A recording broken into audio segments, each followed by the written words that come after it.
खलीफा अब्दुल हमीद और सुल्तान अब्दुल हमीद, क्या ये दोनों एक ही इंसान के नाम हैं या अलग अलग हैं? अब्दुल हमीद तो एक ही इंसान का नाम है, लेकिन खलीफा और सुल्तान में फर्क है। खलीफा और सुल्तान में क्या फर्क है आज की वीडियो में जानेंगे। तो आइए आज की वीडियो। अस्सलाम वालेकुम दोस्तों, तारीखदान अरसलान शाही एक नई वीडियो के साथ आपकी खिदमत में हाजिर है। दोस्तों, खलीफा के लफ्जी मानी है नायब या जानशीन के, जिसे इंग्लिश में सक्सेसर कहते हैं। लफ्ज खलीफा कुरान पाक में भी मेंशन हुआ है। जब अल्लाह ताला ने इंसान को तखलीक फरमाने का इरादा किया तो फरिश्तों से कहा कि हम जमीन पर अपना नायब या अपना जानशीन मुकर्रर करेंगे इंसान को। इसके अलावा हजरत दाऊद अलैहिस्सलाम को भी अल्लाह ताला ने फरमाया कि ए दाऊद अलैहिस्सलाम, हम जमीन पर आपको अपना नायब मुकर्रर करेंगे। तो यूं खलीफा जो होता है वो इस्लाम में सुप्रीम लीडर होता है। सुप्रीम इन द सेंस के खलीफा सुप्रीम रिलीजियस और पॉलिटिकल अथॉरिटी होता है, जबकि सुल्तान सिर्फ पॉलिटिकल अथॉरिटी होता है, रिलीजियस अथॉरिटी नहीं होता। इस्लाम से पहले अरब में बादशाह के लिए मलिक का टाइटल यूज होता था, लेकिन चूंकि नबी करीम सल्लल्लाहु अलैहि वसल्लम पूरी दुनिया के लिए एक नया पॉलिटिकल और रिलीजियस और सोशल सिस्टम लेकर आए थे, और ये खुदाई सिस्टम था, तो जो भी शख्स उस खुदाई सिस्टम को इस जमीन पर नाफिज करेगा वही मुसलमानों का खलीफा होगा। इसीलिए खलीफा अपने नाम के साथ अमीरुल मोमिनीन भी लिखते थे या खलीफातुल मुस्लिमीन भी लिखते थे। खलीफा अपने आप को डायरेक्ट नबी करीम सल्लल्लाहु अलैहि वसल्लम का या उस खुदाई सिस्टम का सक्सेसर मानते हैं। अब तक की तारीख में 4 खिलाफतें गुजरी हैं: खिलाफत राशिदा, खिलाफत उमविया, खिलाफत अब्बासिया और खिलाफत उस्मानिया। जैसा कि मैंने अर्ज की थी कि खलीफा अपने आप को नबी करीम सल्लल्लाहु अलैहि वसल्लम का सक्सेसर या उनका जानशीन समझते थे, तो इसलिए इस्लाम के नफाज को यकीनी बनाना, उसकी अथॉरिटी को मनवाना खलीफा के जिम्मे होता था। सुल्तान का जो टाइटल है ये बहुत बाद में इस्तेमाल होना शुरू हुआ। सुल्तान खलीफा के ताबे भी हो सकता है और आजाद भी हो सकता है पॉलिटिकली, लेकिन रिलीजियसली खलीफा के ताबे सुल्तान का होना लाजमी है। जैसा कि मैंने आपको बताया कि अरब के लोग इस्लाम से पहले बादशाह के लिए लफ्ज मलिक यूज करते थे, इसी तरह पर्शिया के लोग बादशाह, पादिशाह या शहनशाह का लफ्ज इस्तेमाल करते थे। लेकिन इस्लाम के बाद अरब में खलीफा और पर्शिया में सुल्तान का टाइटल यूज होना शुरू हो गया। पहला शख्स जिसने अपने नाम के साथ सुल्तान का टाइटल लगाना शुरू किया वो था सुल्तान महमूद गजनवी। सुल्तान के लफ्जी मानी है पावर के या स्ट्रेंथ के, यानी कि ताकत के। जो शख्स भी अपनी ताकत को या खलीफा की ताकत को नाफिज कर सके वही सुल्तान कहलवाता था।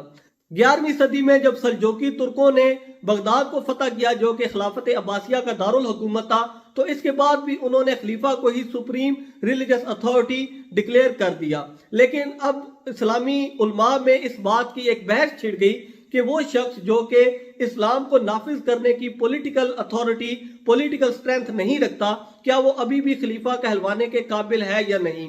लेकिन ये बहस काफी अरसे तक चलती रही, हत्ता कि मंगोलों ने आकर खिलाफत अब्बासिया को ही मुकम्मल तौर पर खत्म कर दिया। मुसलमानों के 3 बड़े रिलीजियस मराकिज हैं: मक्का, मदीना और बैतुल मुकद्दस यानी कि यरूशलेम।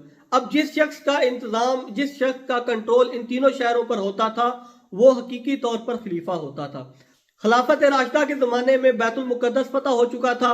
मक्का और मदीना पहले ही राशिदून खिलाफत के ज़ेरे इंतजाम था, तो अब डायरेक्ट कंट्रोल जो था, डायरेक्ट इन्फ्लुएंस खलीफा का, वो इन तीनों शहरों पर हो चुका था। उसके बाद बनु उमैया की खिलाफत आ गई, उनका कंट्रोल भी इन तीनों शहरों पर था। कुब्बातुल सुखरा यानी कि डोम ऑफ रॉक पर आप ये जो सुनहरी गुंबद देखते हैं, ये बनु उमैया की खिलाफत में बनवाया गया था।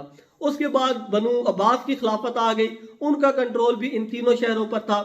खिलाफत उस्मानिया वो आखिरी खिलाफत थी जिसका कंट्रोल डायरेक्ट इन तीनों शहरों पर था। खिलाफत उस्मानिया के 8वें बादशाह सलीम अव्वल ने यरूशलेम, सीरिया और हिजाज के इलाके फतह किए, और यूं ये तीनों मुकद्दस शहर अरजान मुकद्दस जो थे ये सल्तनत उस्मानिया के ज़ेरे इंतजाम चले गए। तो उसके बाद सल्तनत उस्मानिया के जो सलातीन थे वो पहले सिर्फ सुल्तान का टाइटल यूज करते थे, अब उन्होंने अपने नाम के साथ खलीफा का टाइटल भी लिखना शुरू कर दिया था।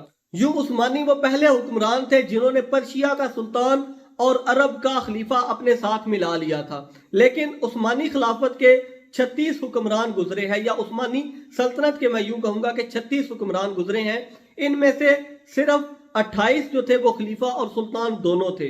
खानदान उस्मानिया के आखिरी फरमान रवा सुल्तान अब्दुल मजीद दोम सिर्फ खलीफा थे, सुल्तान नहीं थे, क्योंकि सल्तनत उनसे पहले माजूल कर दी गई थी, लेकिन फिर भी फर्जी तौर पर उनके नाम के साथ सुल्तान लिखा जाता है, जबकि हकीकी तौर पर वो सुल्तान नहीं थे, सिर्फ खलीफा थे।